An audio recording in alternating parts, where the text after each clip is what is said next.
Okay, welcome to the third video in solving systems with substitution.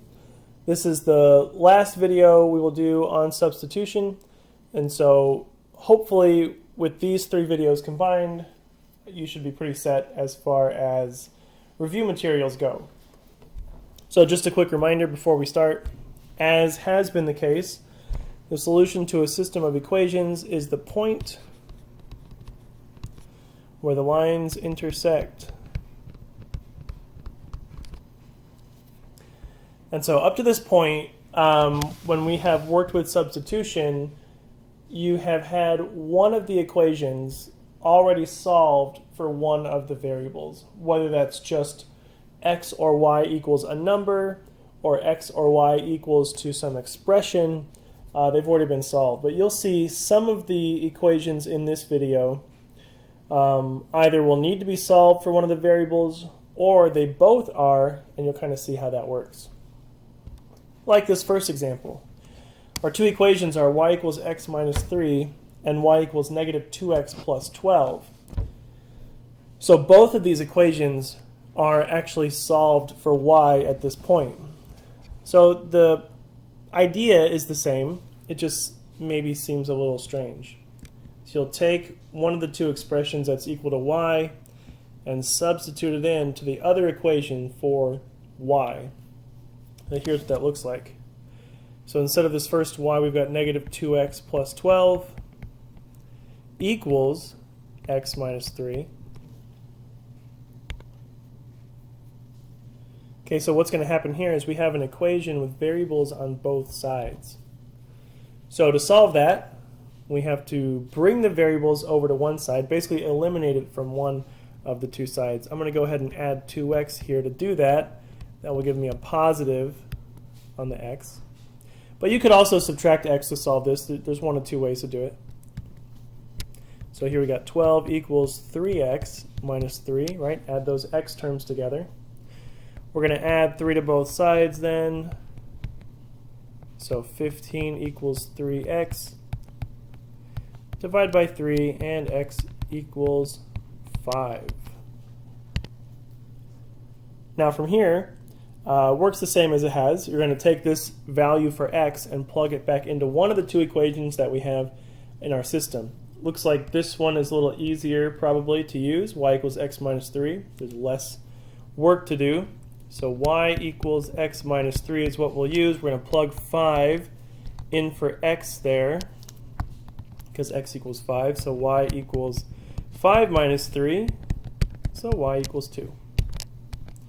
And so we know that the solution to our system is the point 5, 2. So pretty much the same process, it's just that our initial equation we get when we substitute here had variables on both sides. Let's move on to example B. We have x equals negative 2y plus 12 and x equals y minus 9. Okay, very similar to example A. We have two equations, both solved for x.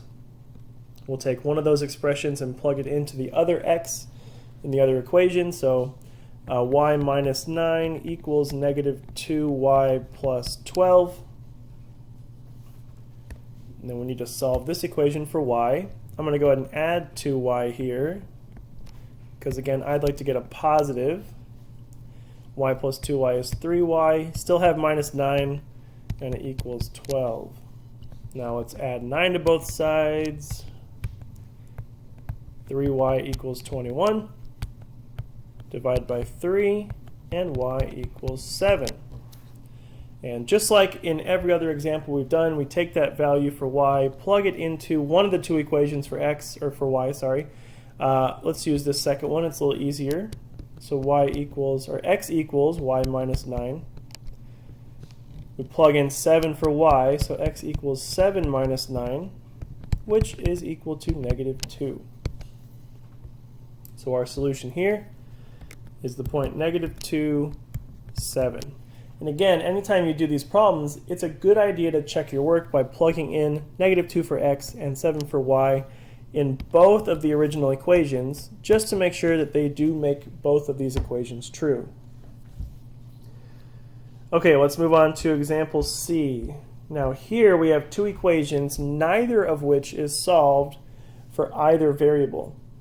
So we kind of have to think about this and look at our two equations and decide which one of these will be easier to solve for which variable. Best suggestion I can make is to look and see if any of them have a coefficient of 1. Right here, that y is all by itself, no coefficient, and we can solve it for y by just adding 2x to both sides here. And so y equals 2x minus 1.